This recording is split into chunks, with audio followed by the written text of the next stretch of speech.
Good evening, everybody, and a very warm welcome to our Lyceum service. And this is coming to you from the Paul Spiritualist Church on the south coast of the UK. Great big warm welcome to our guest tonight, a gentleman, Ianis. Ianis came, we've just looked this up. We were thinking, when were you here? Oh, it's not that long ago. Well, it was actually October in 2022.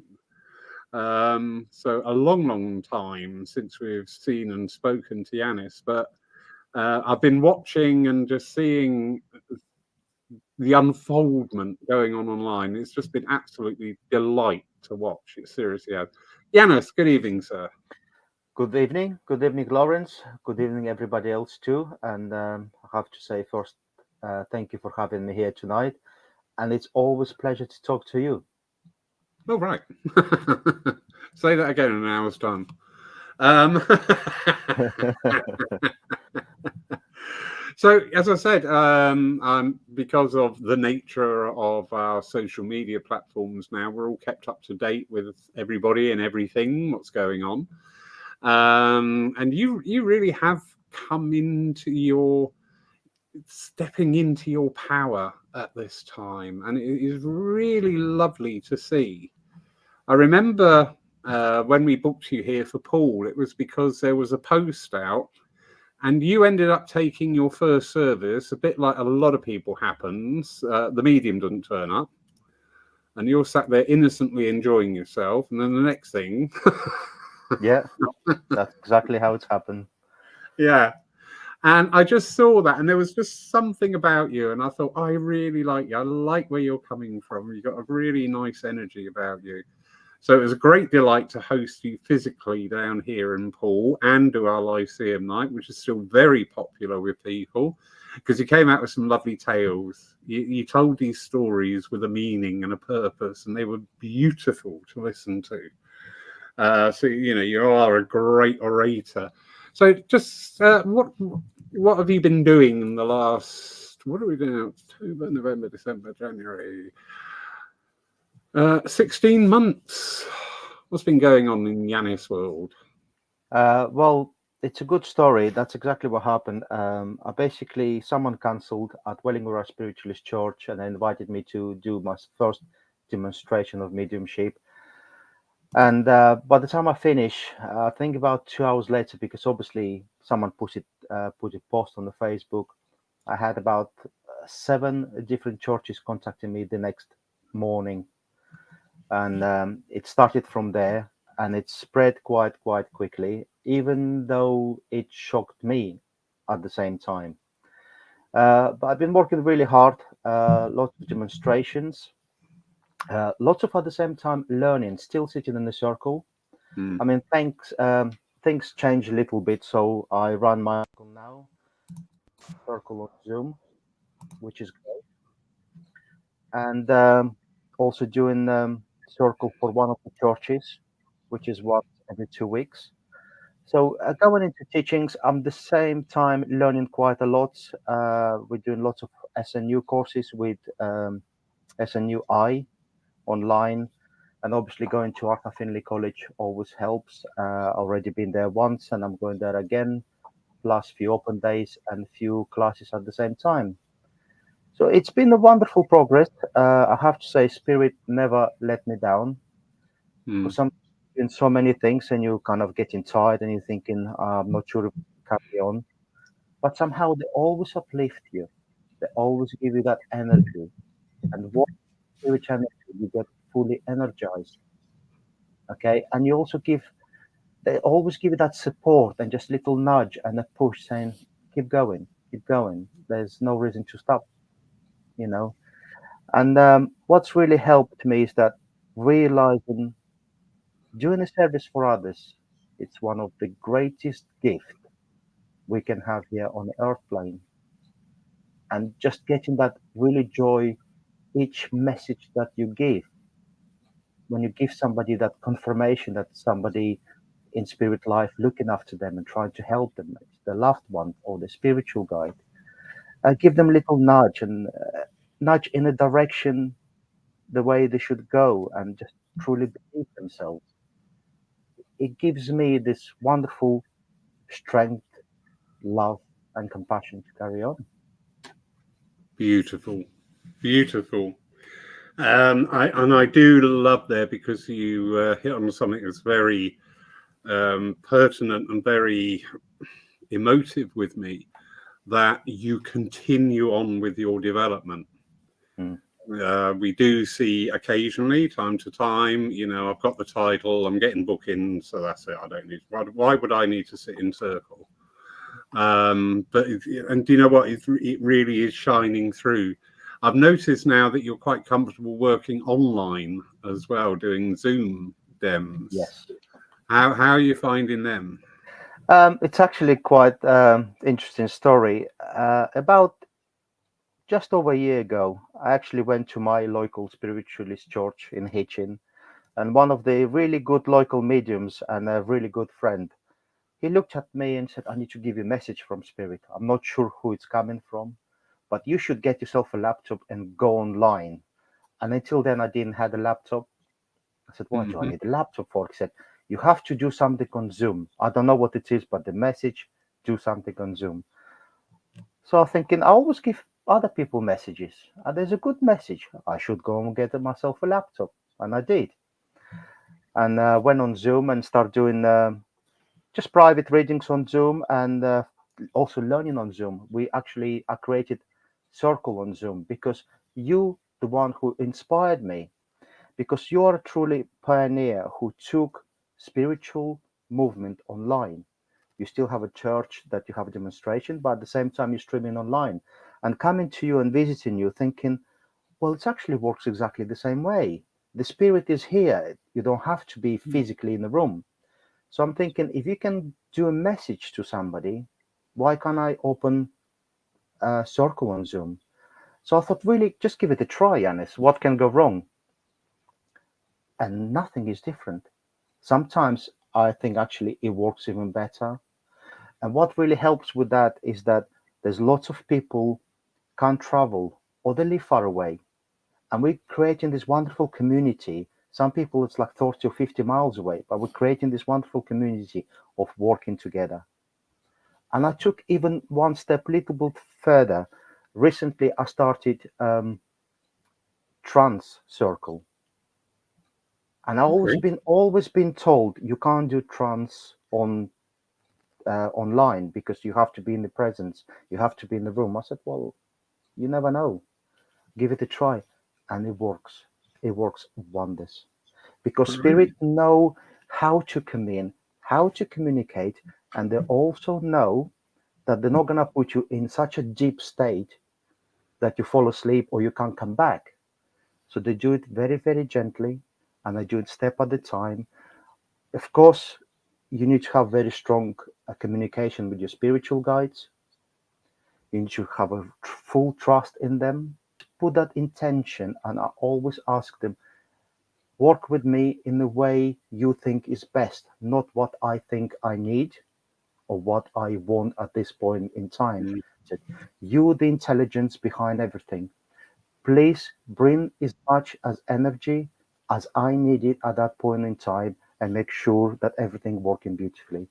And they never let me down. Brilliant.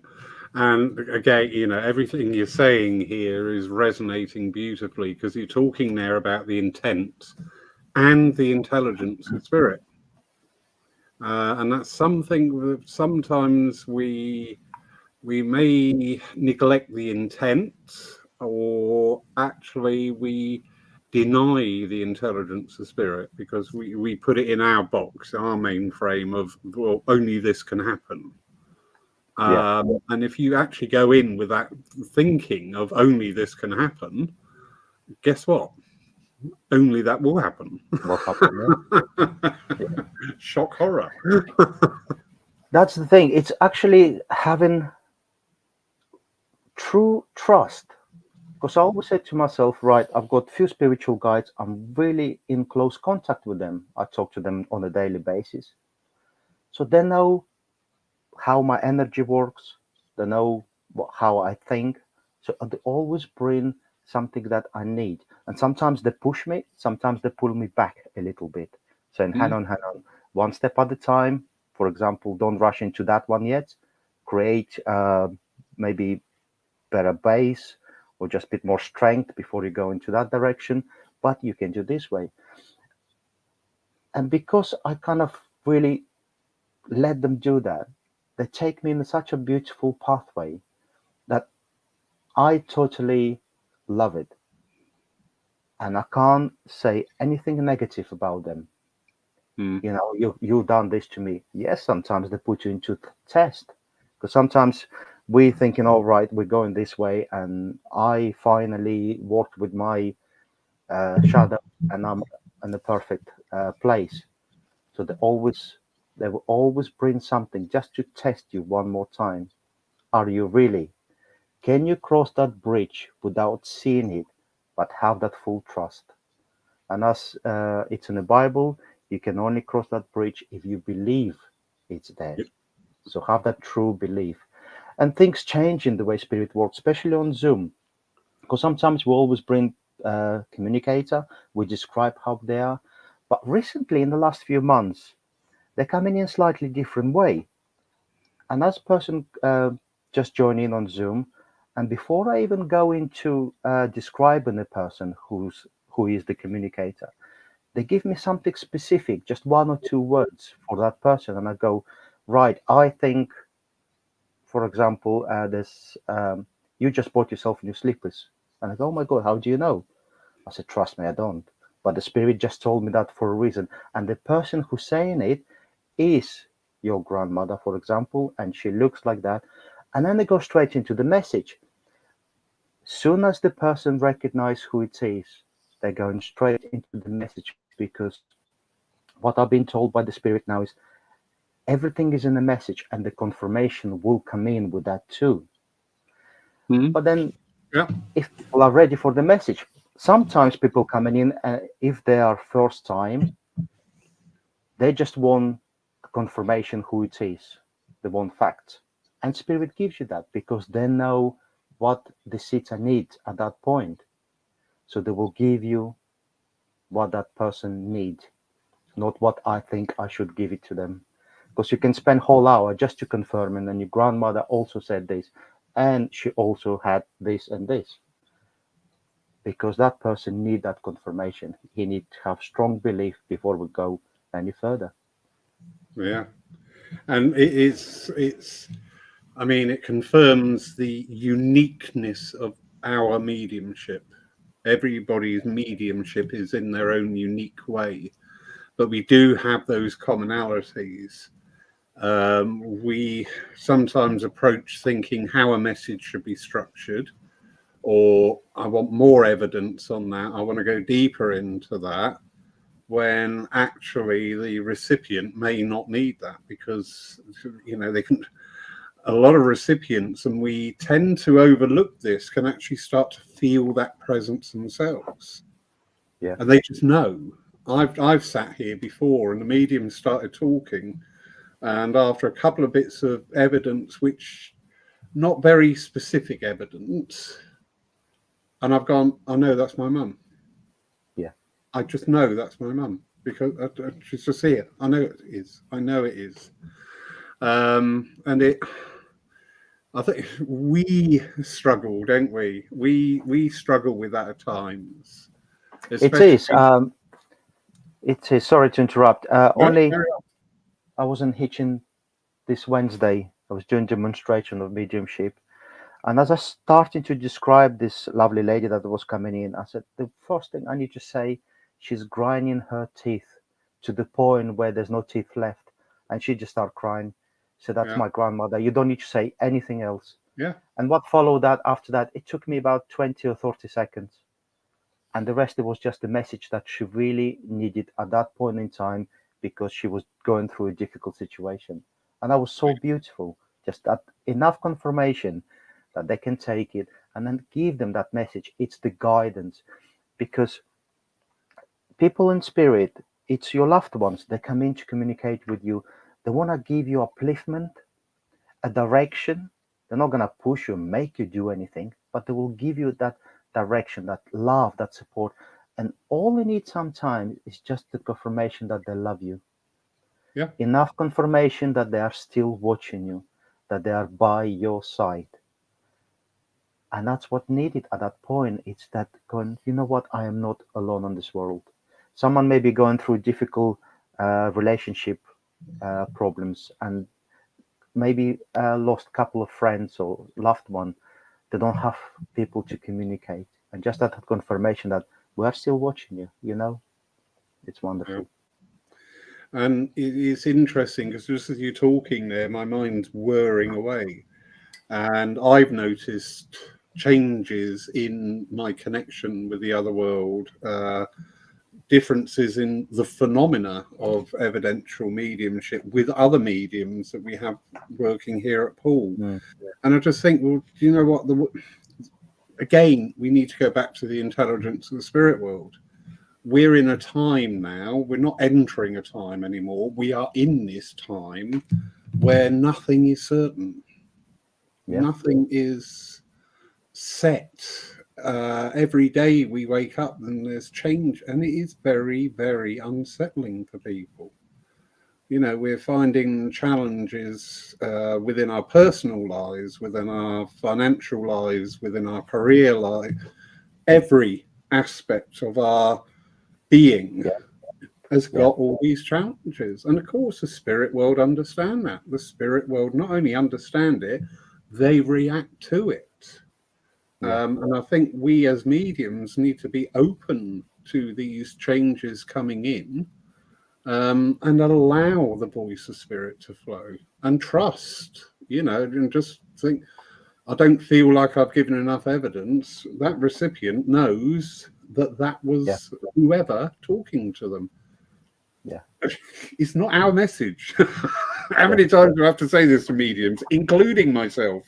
yeah. It's not our message. But that's what happening is the confirmation is in the message because what you tell them, no one will know, even you, even their close family, someone from spirit will know what's going on in their mind, why they're not sleeping, what is troubling them, have they been to doctors recently, what is the cause of the problem.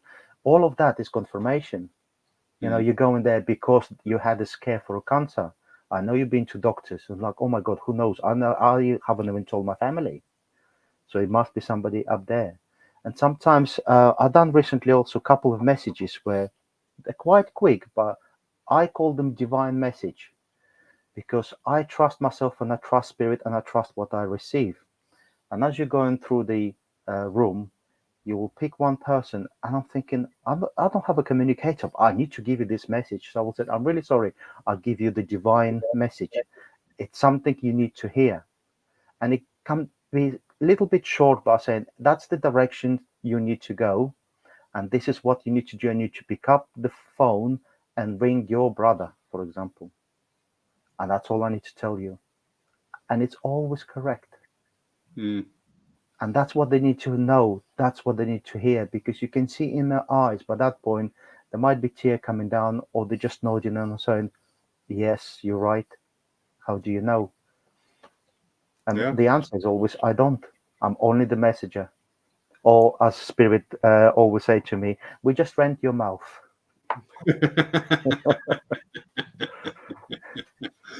You sound like you've got the same team as I've got. But it is, as I say, we are now in this changed world and continue to change. Do you think this offers spiritualism a really good opportunity here to step up to the mark, to not only deliver that wisdom, knowledge, and love from the spirit world, but even in more practical ways of supporting our communities, bringing people together? I always say with our demonstrators here, and usually through the address, when I say they do the job, I'm not being condescending because to me, the job is they give everybody hope. Yeah. When we go out of the doors, there's hope has been instilled. You're right. Things are really, really changing. And we notice more and more that younger generation, children now, they're more sensitive. the more receptive to spirit. And that's why at this point in time we've seen so many youngsters struggling, because they are sensitive and receptive. They also can have that communication with spirit, and therefore they are empaths. So they pick up lots of energy. And you're right, in our society now, at this point, with everything going up, with struggles and a big shift and a change, people, especially young people at the moment, they can see all of that. They're realizing that the life is not easy, and the whole society doesn't go exactly it maybe the way it should, and there's not enough happiness. So they pick on all of that, and I think the intelligence of spirit coming in at this point, and that's why they're taking lots of stuff online, because youngsters spend lots of time on their phone. They're going through their TikTok, and I know I have two children, and my eldest one, who's only 20, coming in and going, he knows what I do. He doesn't ask too many questions, but he's happy with that.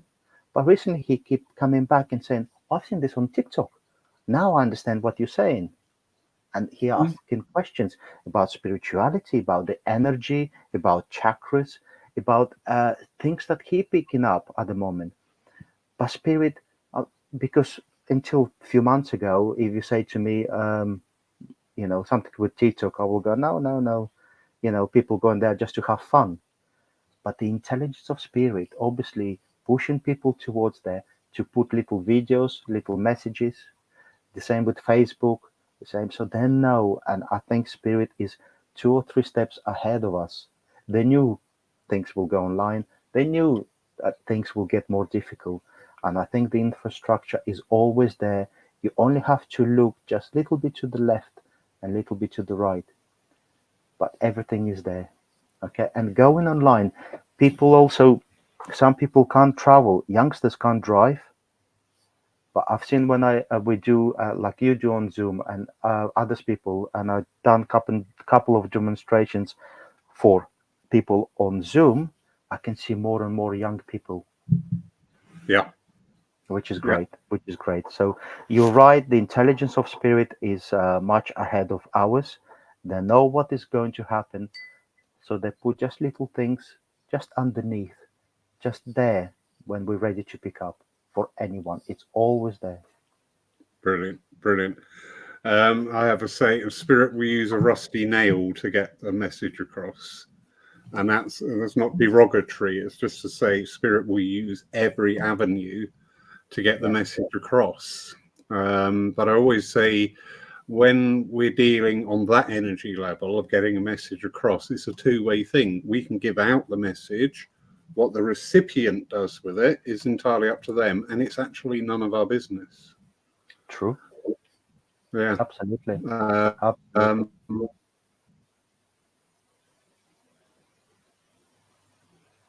Yeah. Sorry, we missed that. Sorry. Yeah. Just. Can you hear me? Are we okay? Can you? Yes.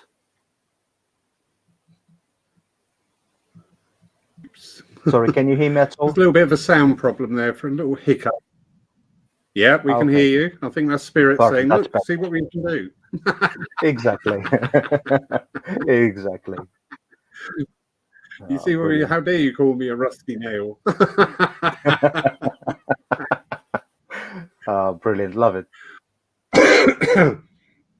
But it is just so interesting this time, and I'm not being demeaning about it because there is just so much going on, and it's actually we're seeing so much come across on social media and different things, and it's very hard to sort of keep a balance on things and not get too engrossed and not let things wind you up. If that's somebody's belief system, absolutely fine, carry on. All right. And it does make us look at our own philosophy and our own belief structure. I've gone very much back into spiritualism because everything, in my opinion, everything we do within spiritualism is evidential in one form or another. Yeah. We have obviously the evidential message, but we can have evidence come through through our healing mediums, through our spirit artists, through our philosophers. When you get an address that really bounces around the room and hits everybody on a level, that's our evidence trail. Yeah. We've got to broaden our view of what is evidence, and evidence is no longer confined to the sitter going yes or no. Evidence is that you resonate, that you Yeah. touch people when you are working in whatever aspect your mediumship unfolds. What do you think of that? Well, see, this whole Earth plane is designed in a way that we kind of, by the time we come here, we forget who we are. So Mm. everything in a way hidden in the plain sight, and first starts with the books, okay? But when you're ready, you have to be ready to get awakened. Now you can get awakened by so many different ways. Someone told you something, you might have done a yoga, or you went in nature, or you just simply woke up one morning. So when you're ready, as they say, the teacher will appear. But what's really nice is, for me, when I woke up, everything was there, but I was ready to wake up, and I was ready to step on the spiritual path. And once you step, people like you, selves, and so many others will help you on this journey. And I feel like this is now my time to do exactly the same. But you have to do it in such a gentle way. Just be there. If someone ready to come up for air, I created a space where I can say, hi, how can I help you? But we can't force spirituality on anyone, because the Mm. only thing when you do that, people just back off because they feel like you want something from them. And that's not the point. We're not a religion in that sense of way. We're just creating a space, that beautiful love, which only comes through your heart. Yes, we have to use words to produce that, to do the address, and that's really, really important. You're right. You're absolutely right. And the address has to come really from your heart. It's what your teachings, what your understanding, and what really resonates with you.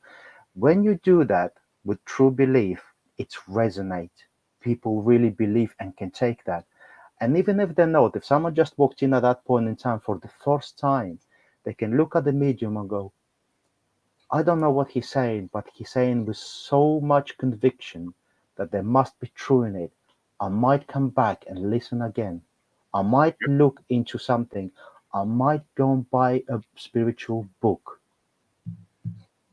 And Yeah, that's what happened to me, because in the beginning I used to look and I go, there's something there. I don't understand what it is. But I will go and find out.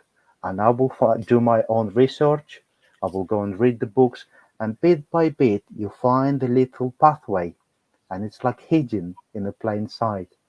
And then only take somebody, you woke up and just someone give you that one final message saying, you know, you're on the right pathway. And this is maybe the next book you should read, or this is the next person you should go and meet. mm. And everything starts to open up. But it will only work when you are ready. You can't force the process. Yeah.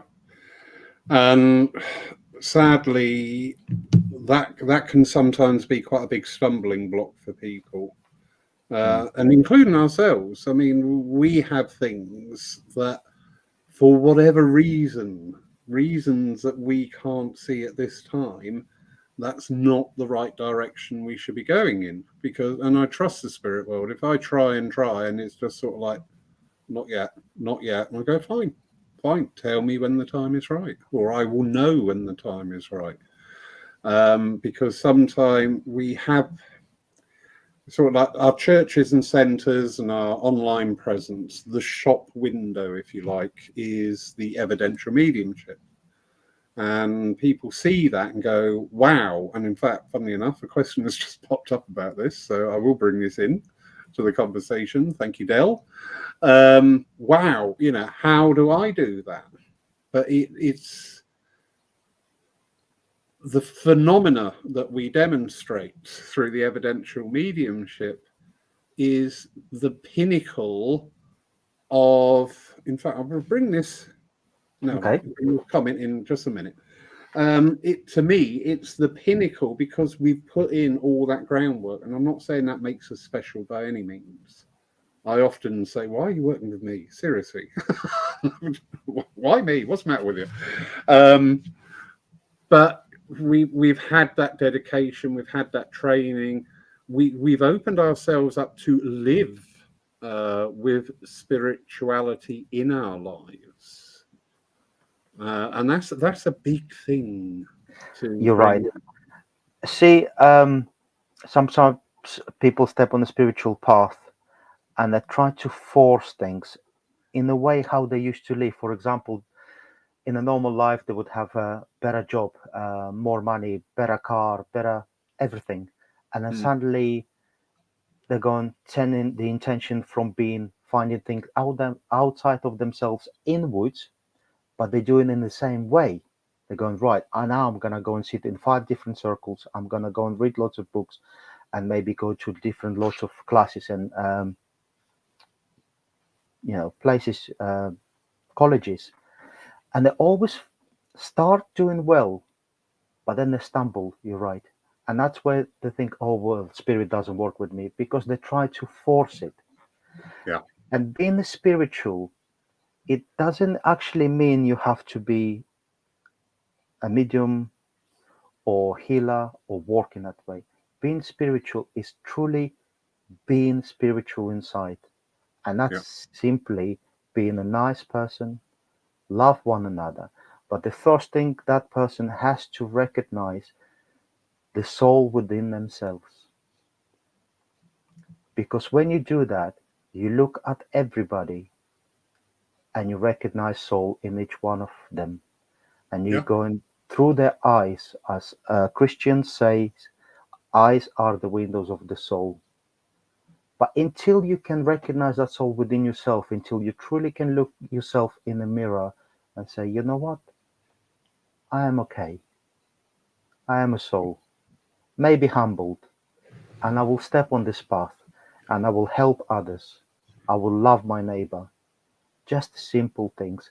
And most of the other things is that you have to do is just stop all the busybodiness, because spirit is a natural phenomena. It's your nature. And when you stop running around and even being in different circles, you have to find a time to sit by yourself, to be comfortable with your own skin, to be comfortable with the presence of the silence. Because in silence, when you recognize your own breath, which is your true natural happening, every breath that we take, it's the energy of the spirit that we draw within our chakras.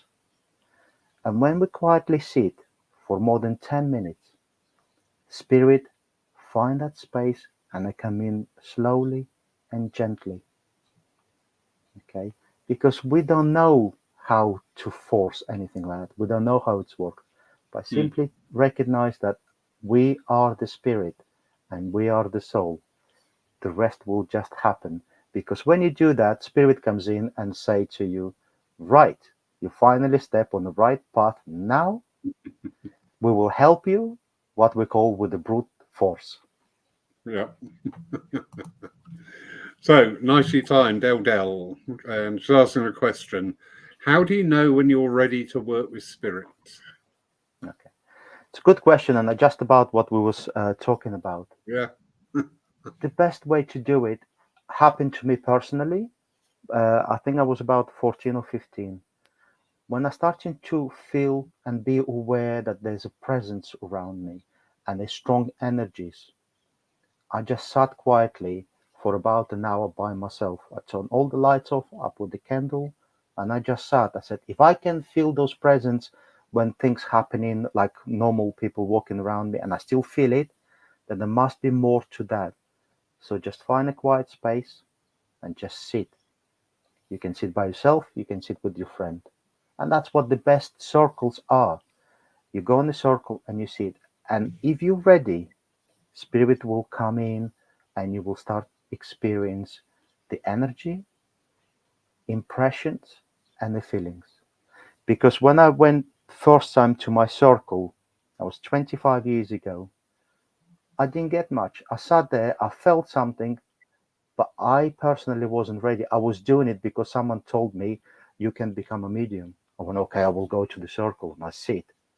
But I personally wasn't ready. So when the energy was coming in, I was pushing it slowly back, going, oh, I feel something behind me. I don't want it. And the spirit backed off. So when you are ready, spirit will let you know. All you have to do is find time to sit by yourself or with a friend and sit in silence. And trust me, you will know. Lovely. Yeah, nice advice. Nice advice. I would add to that, Dale, that how do you know when you're ready to work with spirit? You make a lot of practices within our mediumship. And when I use the phrase mediumship, I'm talking about evidential mediums, healing mediums, philosophical medium, whatever, is self-reflective practice. So how do you know you're ready to work with spirit? So what is your definition of working with spirit? What do you think is going to manifest when you start working with spirit? Because in my experience, the best thing is not to have expectations. Yeah. Just to say, I'm here, let's talk, let's find out, let's see what unfolds. Because trust me, being up on that platform makes me laugh slightly at times, because people say, oh, I want to be a medium. And I often retort with, oh, so you want to give up the next 40 Sundays of the year and travel here, there, and everywhere, no matter how you feel, no matter what the weather. I've never seen a millionaire medium, so forget the cash side of it. Seriously, you need to think about that. What we meet and recognize mediums. There was a gentleman who used to run our local hospice, and if ever a soul came to this earth with a specific purpose, it was in this guy. He, well, as a hospice, obviously, it's the worst time of people's lives. And he would bring people in, and under his care and under the care plan, my father went in, this is my personal experience, in a dreadful state. The next morning, he was sat up in bed, fully compos mentis, able to hold a conversation. And I just thank God that was my last memory of my father, not how he went in there. And this guy just did all this. And he just thought, you can see the hand of spirit there. You can see that connection. I'm not saying he sat in circle. I'm not saying he went to spiritualist church. In fact, I do know, because I said something about healing. And he said, oh, well, that's your belief. That's great. He was not a spiritualist, but that certainly did not stop the hand of spirit. And when we go back through history, we see again the hand of spirit at work with the peacekeepers, with the great orators who brought around change for the betterment of the human race. You can see that guidance there. So Dale, just sit and don't have an expectation of how you are going to work with spirit. Talk to them and find out how can we work together, because it's always we. When I hear I, it's like a Carmen Miranda song, I. I just think that's quite interesting. Are you going to let spirit have a voice in this? Because it's 50-50. Yeah, that's It right. must be 50-50. At the end of the day, we need to truly surrender ourselves, because the ego must go. Not that it disappears. No, we have to have healthy ego to live on this plane. Yeah. But we need to surrender to spirit and fully trust. I mean, the intelligence is infinity. Why would you not trust that? Yeah, exactly. Really good question. I love this one. Thank you, Kath. Okay, books. Yes, kindly recommend some books to me. Excellent. Thank you, Kath. One of my favorite ones, only read it recently, about 6 or 7 years ago, Celestine Prophecy. Okay, yeah. It's a wonderful, wonderful book. It's a trilogy. and it's a person taking a personal journey of trying to find a script that's been written in Peru a long time ago, and it's all about spirituality and how we should live our lives. And he's taking that journey on finding out. And by the time he finds the script, the journey that it takes him, he find his own soul in the process. Mhm. So that's a wonderful, wonderful book. I mean, I read so many like Van Praag book, for example, so many early um, books about just confirmation about spirit. But my personal favorite ones is Silver Birch. Yeah, I have them all and I read them on a regular basis. I will finish one 6 months later, I will pick it up and read it again. So I probably read all of them 3 or 4 times at least, because you get so much information. You get it the first time just to understand the idea of how the whole spiritual life on this earth plane and in spirit works, but then the little messages that all the way along, and it's so much information that it takes time to understand, because as your pathway develops, you start to understand and see how it really works in real time, which is wonderful. So those are the books I will recommend. If you want a really beautiful journey, it's Celestine Prophecy and any Silver Birch books or White Eagle books. They are just wonderful. yeah, lovely, good recommendations. Thank you. I do love books. I'm just looking at our church library, which is just growing and growing. It's absolutely wonderful. With my view on that, Kath, is depends where you are in your development, because I would recommend Gordon Higginson on the Side of Angels. I think that is a beautiful book, but I also echo Ianis there with Silver Birch books, because the interesting thing is using books not just to take in information, but to use that information. You can read a passage out of Silver Birch today, and in a year's time, you can read that same passage and it will be totally different to you, because it shows how you're unfolding. And I think books are very good at doing that, showing the unfoldment. Things will resonate and stick in your mind. And in real day life, everyday life, things will happen. You go, oh my goodness, this is, yeah, I can see this now. Because I like the reference there to the Celestine prophecies. People quite often want the answer, which is a purely natural human thing to do. But the answer is the summarization of your journey. That's it. Yeah. Yeah, we're Because not the dealing with two and two is best, four. best spiritual lesson is your life. Your life is your lesson. Okay. But one thing you're right, what you said, when you read something, I love books because they're almost a meditation for me. Mm. So you will read half a page and there's so much information. And I normally put it down and I just sit quietly for next 10 to 20 minutes and trying to absorb what I just read. And at the same time, I can feel spirit coming in and just putting thoughts into my head and saying, this means this, and this means this for you at this point in time in life. It's a wonderful meditation. Very true, and that's beautifully put, because it is those books that we've talked about. They all have a story to tell, but we will encompass that story on our own personal level there. And Cass just come back saying, thank you, I shall get the books. I'm now of an age. We're all of an age, darling. Doesn't matter. It's only numbers. You're eternal. You have and will live forever. All right. So don't worry about that. And very interested as a teenager. I often saw and felt things, but they scared me. But join the club, love. I can just add to that thing. Sometimes people thinking, well, I felt spirit as a child and all through my life, and now I'm past 60 or 70, and I feel like I haven't done anything with it. That's not true. Yeah. The spirit worked on you even without you knowing, because Yeah. they throw so many life lessons, difficulties, breakups. For example, people say, I want love in this life.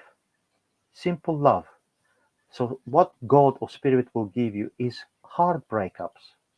You will have so many difficult situations that the only person you should love is yourself, and through that you will love everybody, even if they hurt you. Yeah. People say, you know, I want to be, I need strength. Spirit can't give you strength. They will give you again difficult situations to battle through and saying, you know what, I have achieved, and therefore I build the strength in me. And through form of the most difficult suffering, you will cultivate the best form of compassion. Only through suffering you can bring that through, and when somebody is struggling, you will recognize and you will put your hand out and say, I'm here for you if you need my help. Yeah. And that's life lessons. So when people say, oh, I haven't done anything, I'm sure that person helped others and gone through life lessons just to become a better and a wonderful person. Every day is an opportunity to do something. Every day is just And the having thing the, is, sometimes we thinking, oh, in this life we must achieve. Everything is achievable, and a life it's not a thing; it's a process yeah. between coming to this earth plane and between going. And I'm sure we're coming back again, maybe on this earth plane or a different plane, but No, it's a process. no, hold I on, know, no. Lawrence. I keep thinking to myself every now and then, who make this massive mistake? Who pressed that button that I have to be reborn in here? Who's done it? When I get back there, I will have a words. But I I'm know on the what will happen. I will walk up there and go, right, who's done it? And go, you did it, Ianis. You did it. and you think that was rough. See what you lined up for yourself next. Yes. Oh, brilliant. Nice comment here from Cass Saunders. Oh no, sorry. Thank you. That really resonates with me. I've had a very difficult life, blessed with wonderful children, one severely disabled, who has brought me many blessings, and my work has always been in a helping role. There you go. So yeah, it just bears out what you've just been saying there, Yana. She just You know what? cultivated the service to others. Being a spiritual person, and please, I'm not being derogatory or demeaning, is not walking around, oh, hello, I love you. Being a spiritual person is being there when you're needed, in whatever way, shape, or form. Is there, to help, to assist, to uplift. It's there to listen. We don't have to talk to people. We can just listen. This is a spiritual, and when we're in that vibration, when we're in that energy of being of service to others, that is leading a spiritual life. That's it. So often we see people need all the trappings, don't we, to show that we're spiritual. Well, actually, your deeds show you're spiritual, and actually, the light within. We see people, and there's just something there, and you go, great. Yeah, I don't know what it is. I don't know what you've done, but it's there, and it's beautiful, and well done, whatever you've done. So, yeah, Lawrence, good on you, Kath. that's Good on you. absolutely beautifully said. And people sometimes always put this veil between themselves and the spirit. They're saying, we are here, we're a physical form, the life is here, spirit is there. They are both connected at Yeah, all time. The veil is me energy. I am the veil. When only you have to recognize that, because people go, no, I can't be. And I always say, do you have seven energy chakras? Yes. Do you have your astral body? Yes. Do you have aura? Yes. Do you have a soul? Yes. I said, well, they're all together. In this mm, physical body, you have everything that you need. You carrying spirit within you. And as the old Mayans civilizations used to say, we are animated earth. The animation and the energy is spirit. So until I am moving around and speaking and taking breath, I am living spirit. We are one and the same. brilliant. Yeah, love it. Heidi, good evening to you from wherever you are. She's saying, I met my twin flame 4 years ago. We are not together now, but I am on my spirit journey to find out to love myself, and I love it. Thank you. Yeah. And do you know what? You just got to be really careful what you ask spirit for. And I'm not putting a damper on it because, yeah, I want to find love. Well, what sort of love are we talking? Are we talking physical love? Are we talking the love for animals, our planet, our environment, ourselves? Because if you can't love yourself, how can You you love can't. somebody else? If you can't find that space within you to love yourself, and trust me, I struggle with this every damn day. How can you love somebody else? How can you express that love when you don't know what love is? Yeah. I agree. Sometimes twin flames can be a little bit complicated and confusing, but she can look from so many different points of view. And the point of view I want to put across is that she found her twin flame, Mm-hmm. and twin flame or spirit looked at both of them and looked at her and said, yes, you're doing okay, but can you do it by yourself? Do you have the strength without your partner or twin flame that always helping you? Because you need to stand on your own ground and have that love within yourself. Yeah. But then I'll, as I say, people say, I'm looking for a twin flame. I always say, find your soul, mate. So find the soul, mate. Yeah. Find your soul first, and the mate will come. Very much. Yeah. Yeah. Heartily agree with that. And again, as I say, we put things out there at times. I want to find love. Mm. Well, you may find love for a short period of time. You haven't put that caveat in there. Yeah, You haven't said, I want to find love for the rest of my physical life here on this planet. You just said, oh, I want to find love. So somebody will come in, that love will be there initially in that attraction, but then for whatever reason, that may not stand the test of time, and then it will make you go back and maybe review what you mean by love. that's it. See, finding also love in somebody, it's wonderful because what happens when you do that, you truly open your heart because most of the time our heart is closed. So Mm, when you find somebody that love you, what they do is they find the key to open your heart a little bit more. But what the problem is, we get so attached to that person that we forget about love because we want to possess it. yeah, And the idea is to still have an open heart and love the person that opened the love within you, open that heart, but in everybody. Because when you're in love, you become a loving person.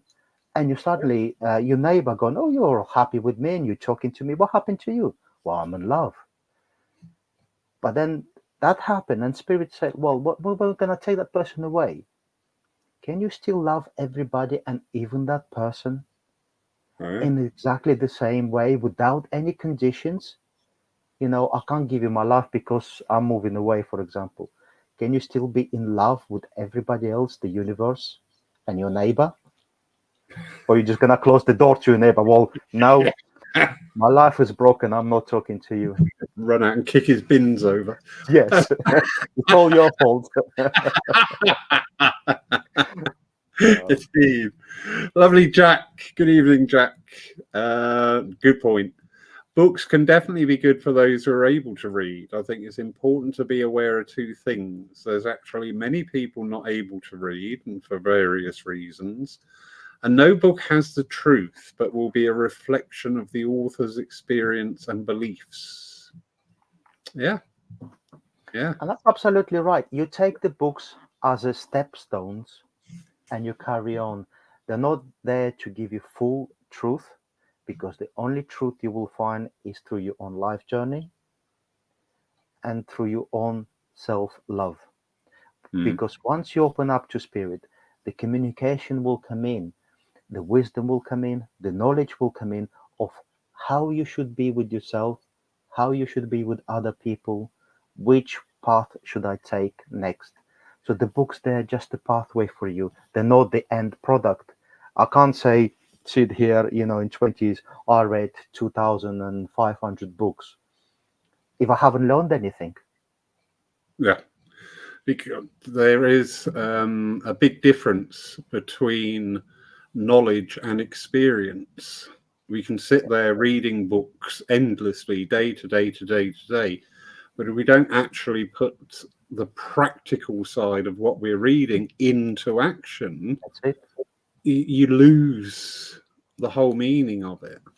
And it just becomes a knowledge base, very similar to our evidential mediumship. It's all right. We can deliver a lot of facts, and you can end up with a very sterile communication. But if we go into each fact that is presented to us by the communicator, and because we should be storytellers. Yeah. So if they're showing us a clock, why are they showing us the clock? Oh, this is a commemorative clock because this guy did 50 years at an engineering, and suddenly that information becomes a living presence. And it's the same with our knowledge. When we read and take in things, it's that opportunity and that hand from spirit to say, you've read about this. Now apply it practically in your life, either in your actions or in your previous actions, or maybe or others previous actions around you. And that's when we start to flesh things out. That's it. Yeah.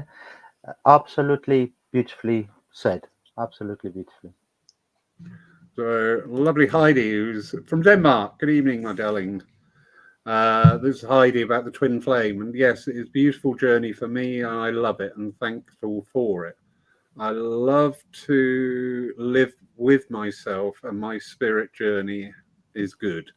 Thank you for your answer. Yeah, A pleasure. Absolute pleasure. this is a new thing. We could do. I don't know, what do you call it? Like relationship issue. No, we can't. Well, No, we're not. We're not going to do that. can I tell you very quickly? Yeah. I was doing private readings at one of the hotels, and this lovely woman walked in. She was past 65. She told me straight away. And I went, your grandfather. She went, I don't want to know. She said, I've got 25 minutes with you. Tell me all about my love life. Am I going to find the white prince or prince on the white horse? I went, 25 minutes? You want me to talk about you? She went, yes. Yeah. And that was brilliant. Probably one of the most wonderful and uplifting readings I ever had. It was beautiful. I am finding that as well, and it'd be interesting, all the mediums who are watching tonight, if you could put a yes or a no in this. With a lot of private sittings now, people have, and thankfully, in a way, have accepted that life continues, have accepted that their family and friends can come through and provide evidence of their continued existence. So they actually accept that now. So their questions within the private sit-ins tend to be more deep and personal. I'm not talking fortune telling.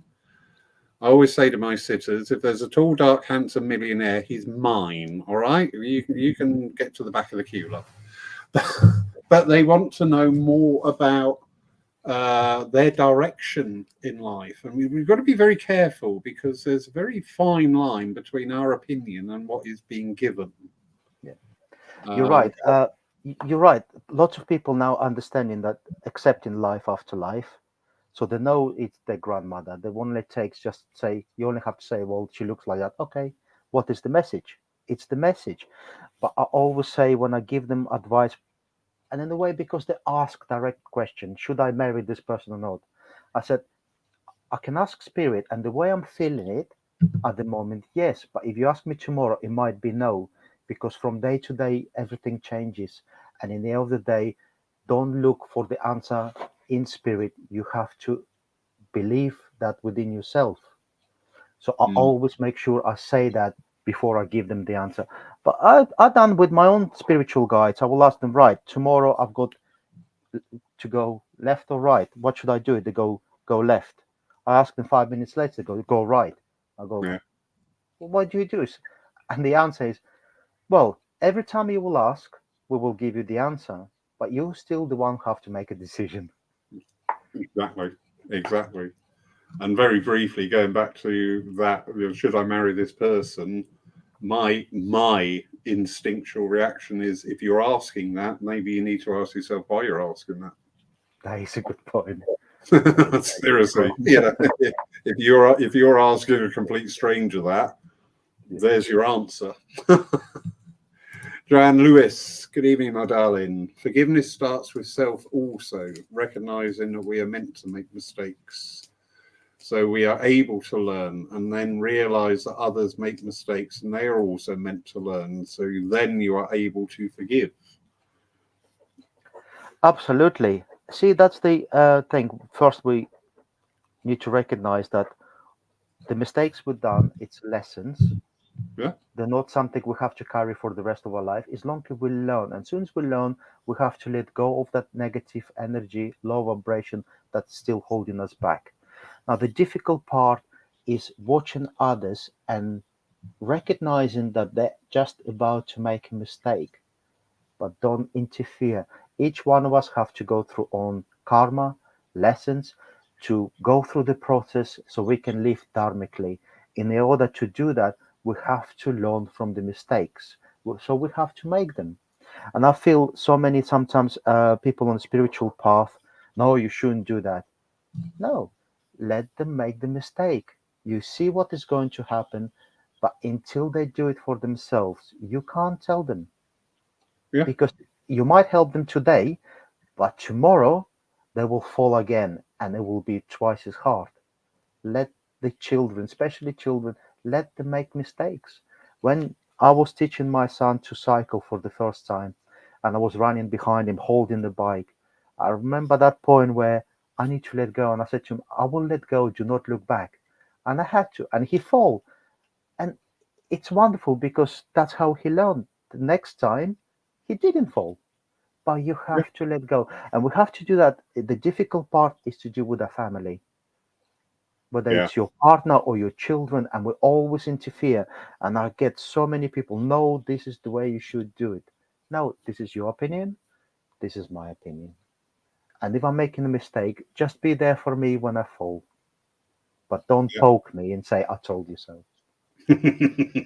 But we need to forgive. We need to forgive, because if we don't, the only person that will suffer is us, because that energy stays within your energy body, within Yes. your aura, and it drags you down and drags you down until you hit such a low energy vibrational frequency that you start getting too ill, you starting to become so anxious that many other physical problems will manifest themselves out of your own fear.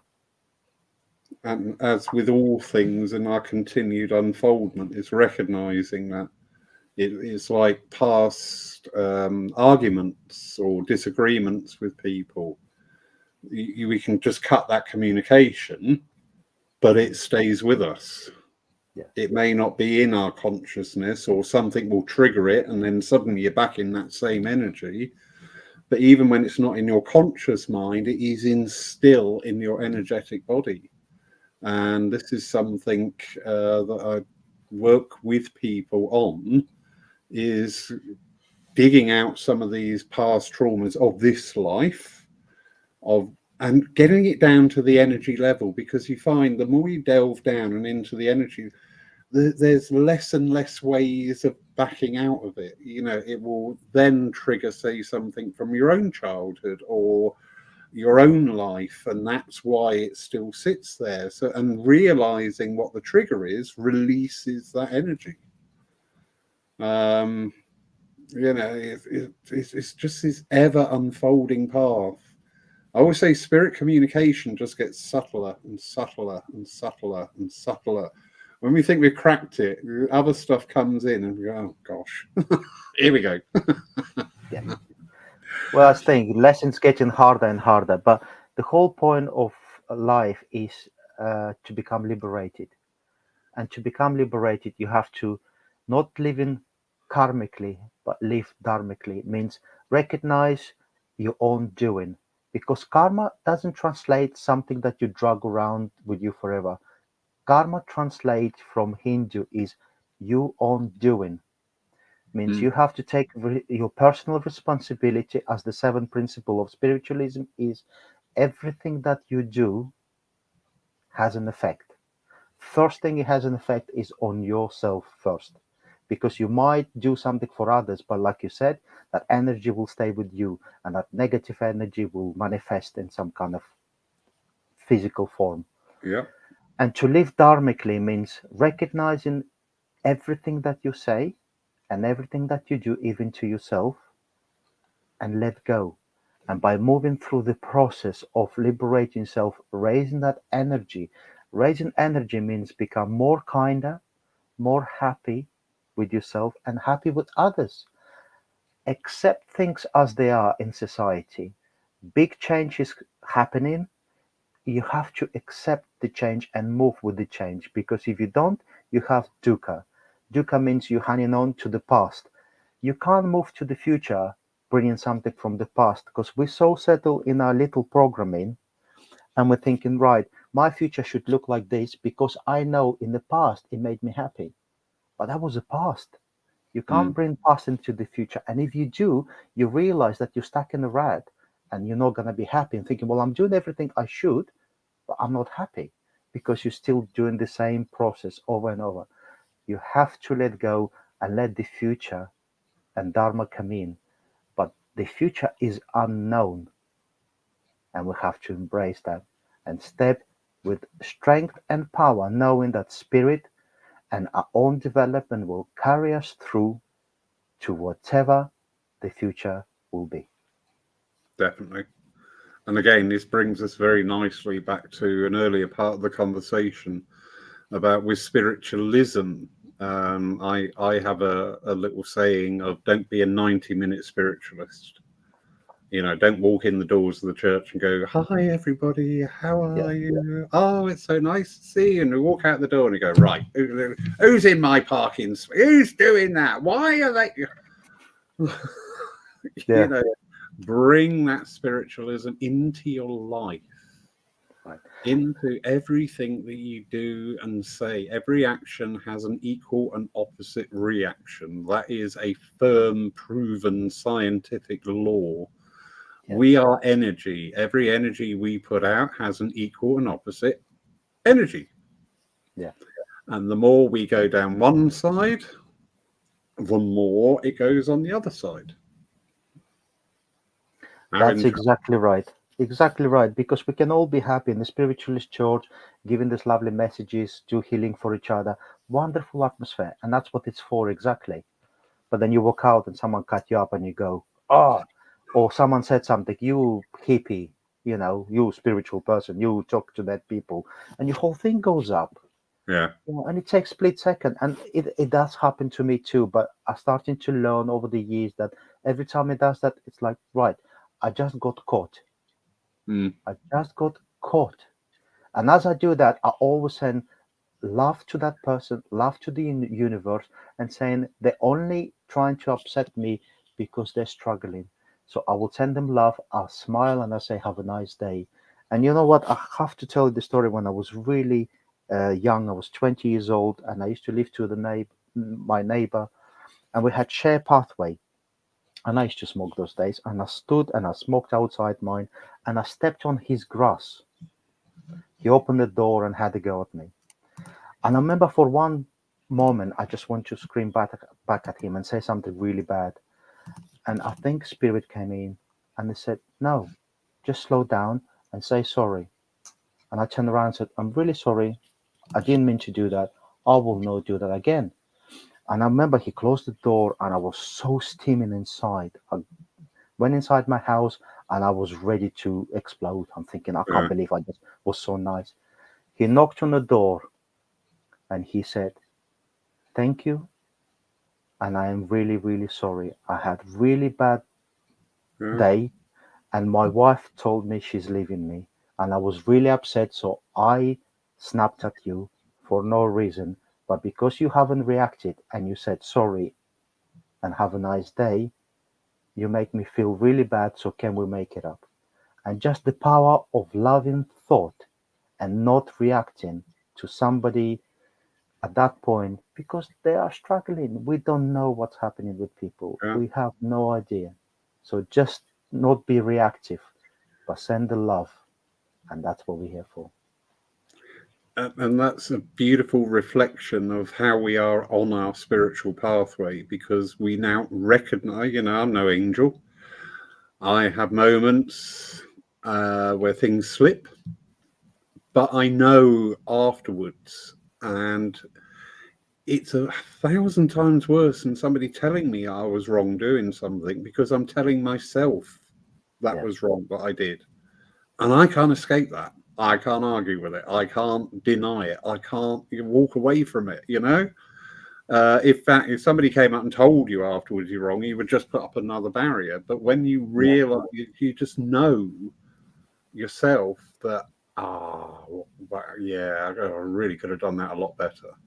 And we will actively seek out ways to recompense that time. Anyway, Ianis, it's been absolutely wonderful catching up with you again. Really, this conversation's just flowed. It's been beautiful. Wonderful comments coming in there. A lot of agreement in what's being said in things. So that is great that we can. And this is one of these wonders now with the electronic side of spiritualism.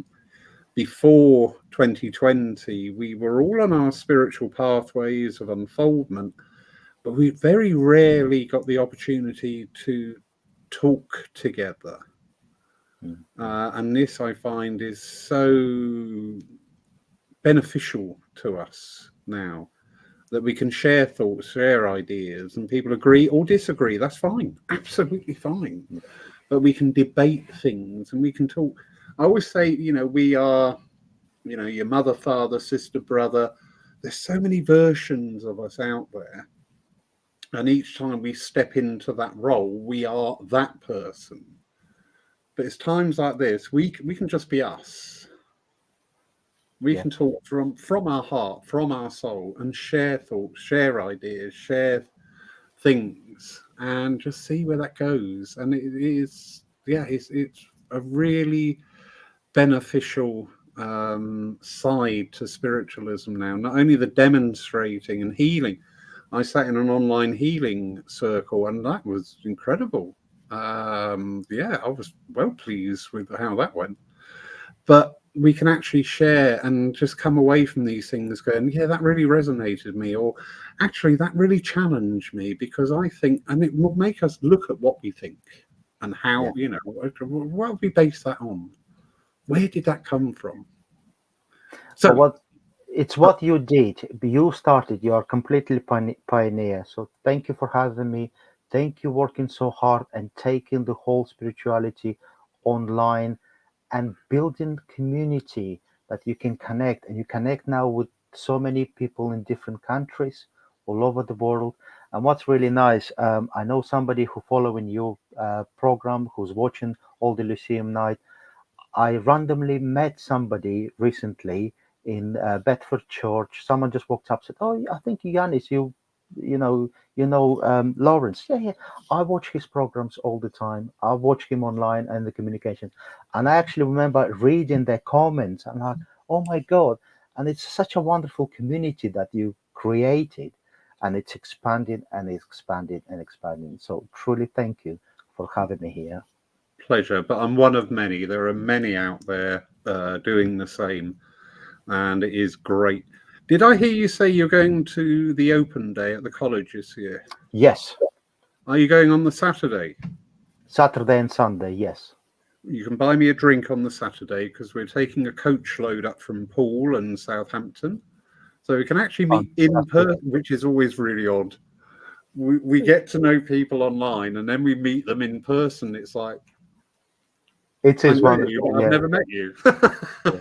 It's wonderful. I'll definitely buy you a drink. And that's what's been happening recently, doing readings on Zoom and stuff like that. So building that community, even on the Facebook, someone walk up to and go, "Oh, hi." And I go, "Oh, I know you. You're my digital friend." It's wonderful. Yeah. And thank you, everybody, for joining us tonight. It was so wonderful with Denmark, Holland, UK, Scotland, Ireland, everybody coming in. And it's just so nice that we can connect on this level and just, and as I say, if you've listened tonight and you've agreed, great. If you've listened tonight and you maybe disagreed on some points, that's great, because everybody's philosophy is their philosophy. But just be mindful that today's philosophy is not going to be tomorrow's philosophy, because we have a whole load of experiences that can happen in the next 24 hours, or things that come into our mind and go, do you know what? Yeah, maybe I need to look at that slightly differently. So, yeah, thank you, everybody, for joining us tonight. Thank you, Ianis. It's been so nice catching up with you. It's been a wonderful, wonderful evening. And tomorrow you can watch the church service from here at Poole at 11 o'clock GMT. So that's 12 o'clock for our European friends. We have Phyllis Rumney, who is a CSNU certificate holder with the Spiritualist National Union. Next Saturday, our Lyceum night, we have Phil Dykes and Kerry MacLeod in conversation with us. So we're looking forward to catching up with them, because they will actually be here taking a number of courses and demonstrations later on in the year. So nice to be able to have a little chat and talk with them. But in the meantime, any parting thoughts, Ianis? Love yourself and love others, and truly open your heart, because the greatest institution on this earth plane is a human heart. No bureaucracy will transform earth into heaven, but human heart, the heart of Christ, your heart can do it. Beautiful. And mine is very short and sweet. If you can't love somebody, just don't hate them. Love it. Brilliant. Thank you very much, Lawrence. Thanks Thank to everybody you, who was watching. Brilliant night. Brilliant night. Thank you. And thank you, everybody.